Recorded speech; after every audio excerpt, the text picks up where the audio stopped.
So The Rising of the Shield Hero is a really good anime. But for some reason, it has caused some controversy already. Because of a false rape accusation was thrown into the story to try and build our character, trying to make him a victim. That's what Anime News Network says. Well, Anime News Network are a fucking garbage website. Everyone knows that.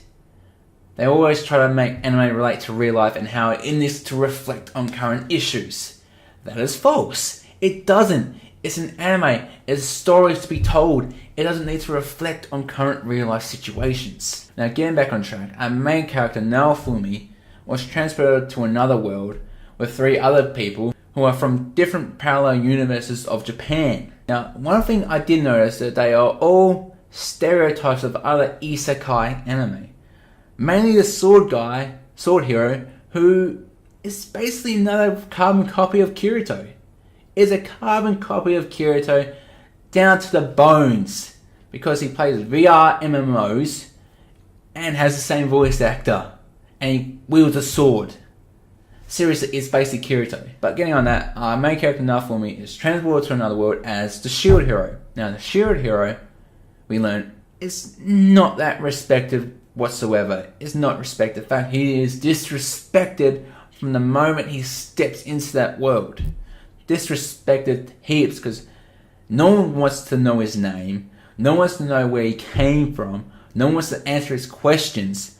And plus, no one wants to join his party because apparently the heroes have to form a party to actually help level up the heroes. Well, Naofumi doesn't have any offensive attacks. He's a shield hero. He's basically manages in defense.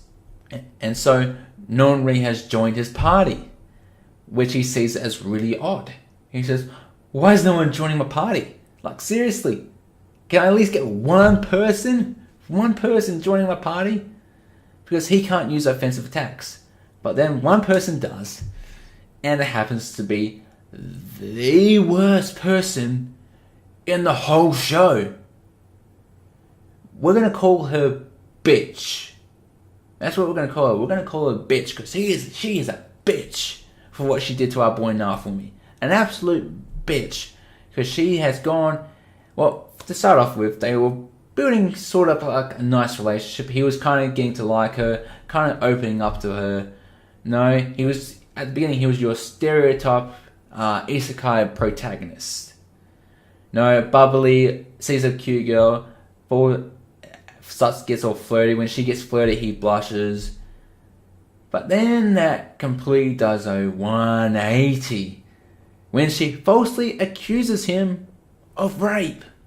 She had this whole thing planned out from the beginning to build him up and bring him fucking crashing down by falsely accusing him of something he didn't do.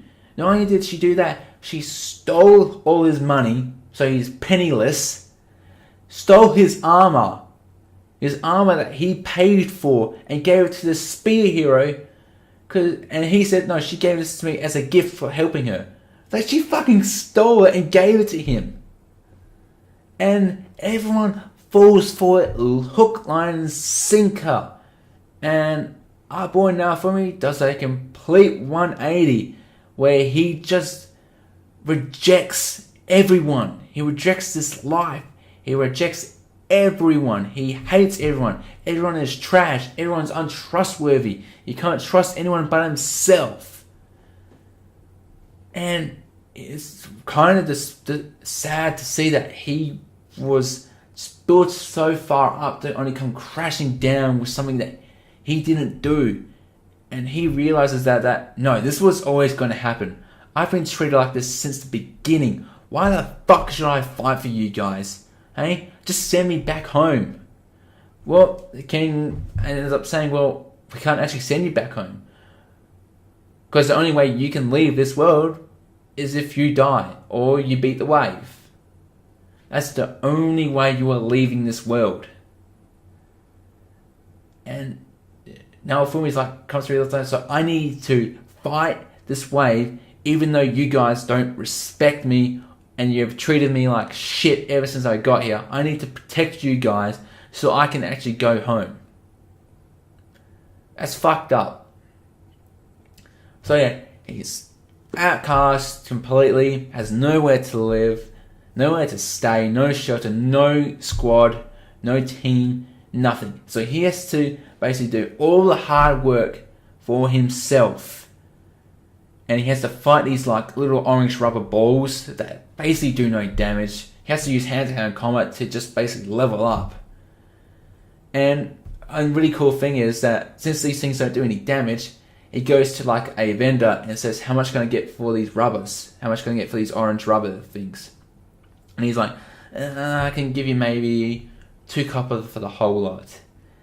And now if he was like, are you sure about it? You don't want to reconsider? And he lifts up his coat and he's got these things all over his body. And he just sticks the guy's head under there because he doesn't give a fuck anymore.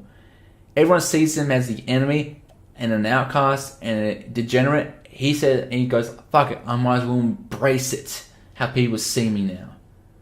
And he gets his way. He gets the silver he needed to actually get some bed and some food.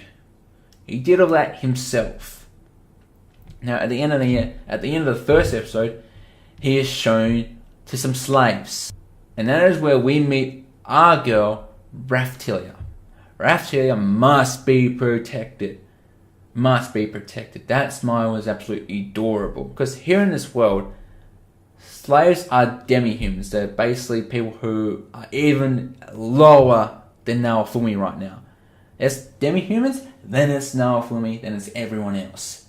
That's how far he is down the pecking order. That's how far he is in the shit pile. So he goes to the slave vendor and the slave vendor is like, look, get a slave. Slaves are obedient. If they disobey their master, they die. They are killed.